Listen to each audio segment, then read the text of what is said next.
Showdown, sabunutan, sampalan nina Janine at Jody, inaabangan.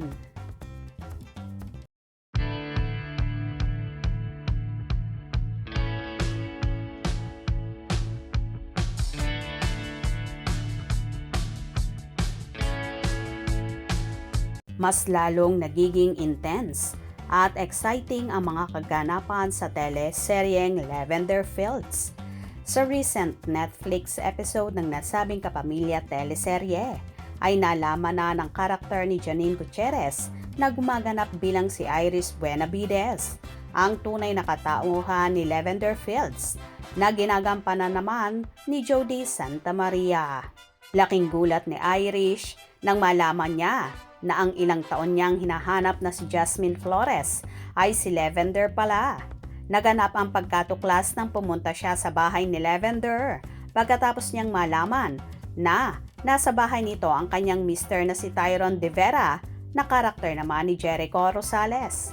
Hindi naman nagpahalata si Irish kina Lavender at Tyrone tungkol sa kanyang nalaman at sa halip ay nag-request pa siya sa una na mag-organize ng isang party para sa wedding anniversary nilang mag-asawa. Hindi nga alam ni Lavender na isang trap lang para sa kanya ang magaganap na party. Abanger na nga ang mga kapamilya fans sa gagawin ni Irish na pagbubulgar sa tunay na katauhan ni Lavender.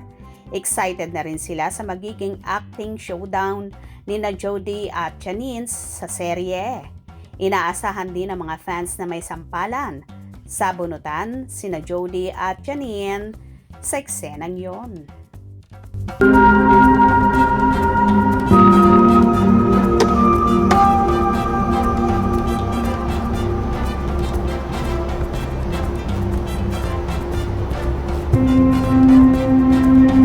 Well, tila kaabang-abang nga at kapanapanabik ang magiging mainit na tagpo sa nasabing teleserye na palaging pinag-uusapan at trending. Alam naman nating lahat kung gaano kagagaling na mga artista sina Janine at Jody na puro pang best actress ang aktingan. Sino kaya ang lalabas ng litid sa pag-acting at sino naman kaya ang uuwing luhaan?